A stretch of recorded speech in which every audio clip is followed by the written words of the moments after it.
E aí, pessoal, beleza? Gostaria de trazer hoje aqui o tema da descrição na literatura clássica, tá? Esse tema que é muito importante, é fundamental a gente compreender, a gente conseguir treinar nosso olhar para entender as descrições que acontecem nos livros, seja descrição de perfil de personagem, descrição de aspectos físicos, né? Aspectos psicológicos, descrição de cena, descrição de cenários. Tudo isso é muito importante para a gente entender o todo de uma obra de literatura clássica.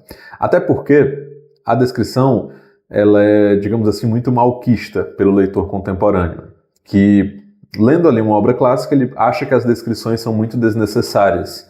Então, quantas vezes a gente não vê, né, alguém que vai tentar ler uma obra clássica e depois abandona, ou então até lê a obra completa, mas acha muito ruim, e um dos principais comentários que a gente escuta é: ah não, esse livro tem muita descrição, o autor passa parágrafos e mais parágrafos descrevendo uma rua, descrevendo um banquete, descrevendo a vestimenta de um personagem, algo do tipo. E é claro, se você não tem um determinado olhar para a descrição, ela vai parecer um elemento realmente muito inútil ali. Tanto que é muito comum que os leitores contemporâneos, quando vão encarar um clássico da literatura que tem ali um pouco mais de descrição, se pega principalmente obras ali do realismo, né? Eles acabem pulando as cenas os momentos ali do livro, né, em que o autor ele descreve alguma coisa. Então, na cabeça do leitor contemporâneo, ele está aqui lendo o livro, e aí ele vê que o cara começou a descrever, sei lá, um banquete, e ele pensa, não, tudo bem, ele está querendo falar de um banquete. Aí você pula. Aí ele pula um parágrafo, ou lê mais rápido, enfim, mas no geral até pula, achando que aquilo não vai ter nenhuma importância para o todo da obra, achando que aquilo não vai ter nenhuma importância para que ele compreenda aquele conto, aquele romance, enfim. Não é assim que acontece, tá, gente? A descrição ela tem um papel fundamental na construção, às vezes de um personagem, às vezes de um ambiente, ou às vezes na construção do tom, certo? Daquele momento da obra. E vou ajudar aqui vocês a entender melhor alguns elementos da descrição com um exemplo prático. Eu trouxe aqui a obra O Vermelho Negro, do autor francês Stendhal. Eu queria ler com vocês aqui os primeiros parágrafos da obra, porque ela já começa com uma descrição de cenário. E, muito importante, eu vou tentar colocar esse trecho que eu estou lendo ou no comentário fixado aqui nesse post, ou na própria descrição do post, ou então na edição eu vou colocar em algum canto aqui para vocês lerem, enfim, vai estar em algum canto aqui para vocês acompanharem, tá? E aí eu vou ler essa descrição de cenário, é uma descrição basicamente da cidade na qual se passa a obra, que é a cidade de Verrières, na França.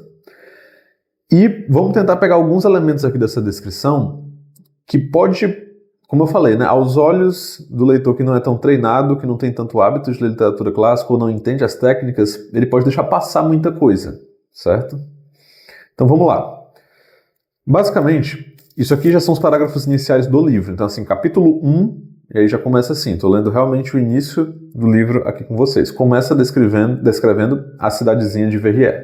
Vamos lá. A cidadezinha de Verrières talvez seja uma das mais bonitas do Franco Condado. Suas casas brancas, com telhados vermelhos pontiagudos, prolongam-se pela encosta de uma colina, cujos tufos de vigorosos castanheiros demarcam as menores sinuosidades. Já trago aqui um elemento muito importante quando você estiver lendo uma determinada descrição. Tente imaginar, tá? A descrição ao momento, claro, enfim, toda a obra de literatura clássica tem essa questão, né?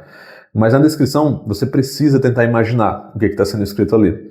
Então, caramba, ele está descrevendo um cenário. Deixa eu tentar imaginar esse cenário.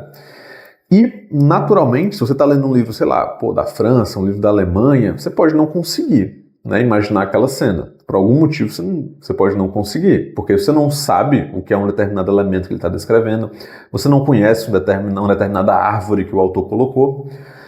O que você faz nesse momento? Dica bem sincera, procura no Google. Pesquisa uma imagem ali daquele elemento no Google para você conseguir alimentar a sua imaginação, certo? Então, é um momento muito bom para você começar a treinar a sua imaginação. Treine imaginar a cena. Se tem alguma dúvida, pesquisa no Google aquilo que o autor está colocando que você não sabe o que é, porque isso vai ser muito útil para que você construa todo o cenário sobre o qual aquela obra ali está girando e aquilo fique fixo na sua cabeça, certo? Então, seguindo aqui, o rio Doubs corre a algumas centenas de pés abaixo das fortificações construídas em tempos passados pelos espanhóis e agora em ruínas. Certo. Grave isso aí. Continuando aqui. Verrières se resguarda ao norte por uma montanha alta, um dos ramos do Jura. Os cimos escarpados do Verra cobrem-se de neve desde as primeiras friagens de outubro. Uma torrente, que se precipita da montanha, atravessa Verrières antes de se lançar no Doubs e movimenta grande número de serrarias. É uma indústria muito simples e que proporciona algum bem-estar à maior parte dos habitantes. Mais camponeses que burgueses, os habitantes no caso. Contudo, não foram as serrarias que enriqueceram a cidadezinha. É a fábrica de tecidos pintados, ditos de mulhouse, que se deve à prosperidade geral que desde a queda de Napoleão permitiu reconstruir a fachada de quase todas as casas. Pronto, então ele descreveu aqui Verrières, certo? E aí, continuando, ele coloca ali no parágrafo seguinte o seguinte: mal entramos na cidade e nos sentimos atordoados pelo estardalhaço de uma máquina barulhenta e de aparência tenebrosa. 20 pesados martelos, erguidos por uma roda que a água da torrente movimenta, batem com um estrondo que estremece o solo. Cada um deles fabrica, a cada dia, não sei quantos milhares de pregos. Jovens viçosas e bonitas oferecem aos golpes desses enormes martelos os pedacinhos de ferro rapidamente transformados em pregos.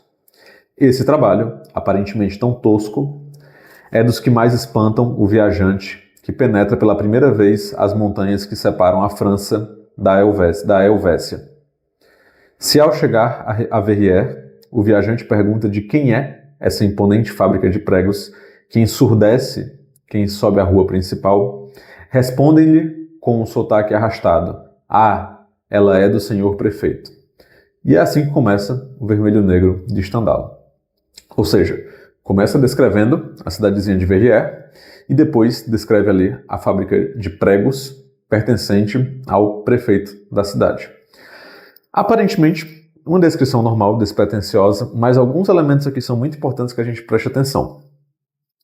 Primeiro, perceba que existe um contraponto clássico, né, aqui.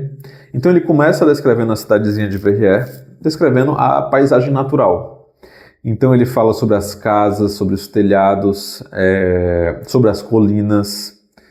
Ele fala que se resguarda ao norte por uma montanha alta, um dos ramos, enfim. Perceba que ele começa descrevendo uma paisagem natural e ele utiliza palavras que meramente mostram que os olhos conseguem ver. Então parece uma descrição despretensiosa. Porém, curiosamente, logo em seguida ele começa a descrever a fábrica. E aí, olha o modo como ele descreve a fábrica. Mal entramos na cidade e nos sentimos atordoados pelo estardalhaço de uma máquina barulhenta e de aparência tenebrosa. Logo no início da descrição da fábrica, ele utiliza ali palavras como atordoados, estardalhaço, máquina barulhenta, aparência tenebrosa.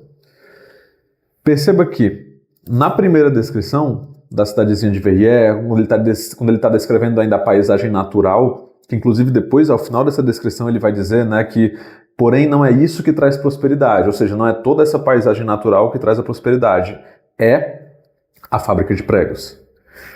Ou seja, existe algo que é um contraponto a essa paisagem natural. E olha que curioso, quando o autor vai escolher as palavras para descrever a paisagem natural, ele descreve o que os olhos veem. Então tem umas colinas, tem uns telhados.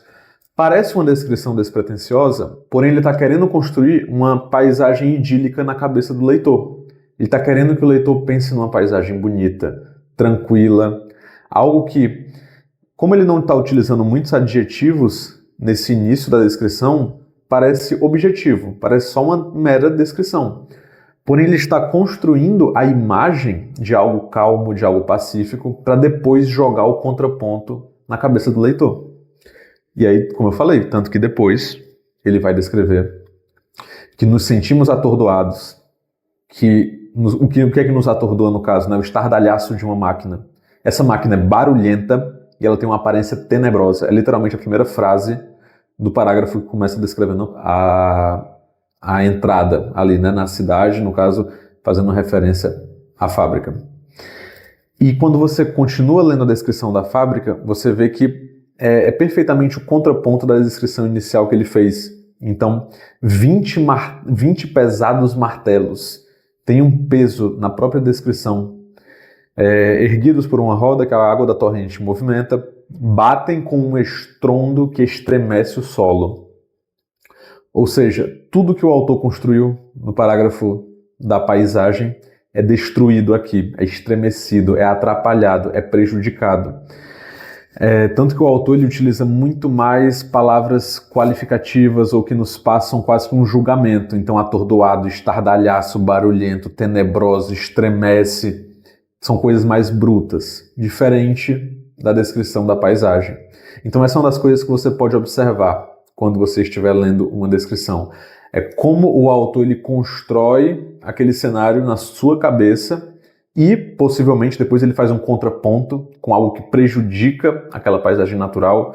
Como que ele coloca as palavras, certo? Então você vê que não tem tantas palavras assim qualificativas ou que querem imprimir na sua cabeça um sentimento negativo, ou nem sentimento nenhum na primeira descrição.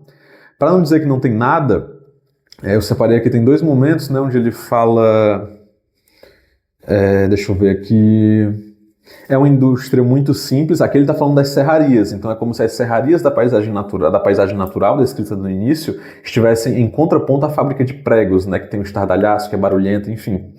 E aí, falando da serraria, que está inserido nesse contexto mais natural, ele menciona, é uma indústria muito simples e que proporciona algum bem-estar à maior parte dos habitantes. Percebe que é uma descrição muito mais suave. Então, sem perceber, o autor ele colocou na sua cabeça uma coisa extremamente pacífica, extremamente calma, extremamente suave, para depois, descrevendo a fábrica, ele destruir isso e imprimir na sua cabeça, leitor, já um juízo de valor. Então ele já está colocando aqui na sua cabeça o seguinte, olha, essa fábrica cujo dono é o prefeito, ela é muito ruim. E, posteriormente, quando você for ler, né, se você for ler a obra, o Vermelho e o Negro, você vai ver que realmente existe esse juízo de valor, né? Ele vai seguindo nesse tom, né, de contrapor uma coisa com a outra. Então, é um exemplo prático, né, de como que você pode entender uma descrição. Avaliar o que essa descrição está te trazendo, avaliar as palavras que o autor escolhe para descrever, avaliar a possibilidade dele utilizar ou não um contraponto.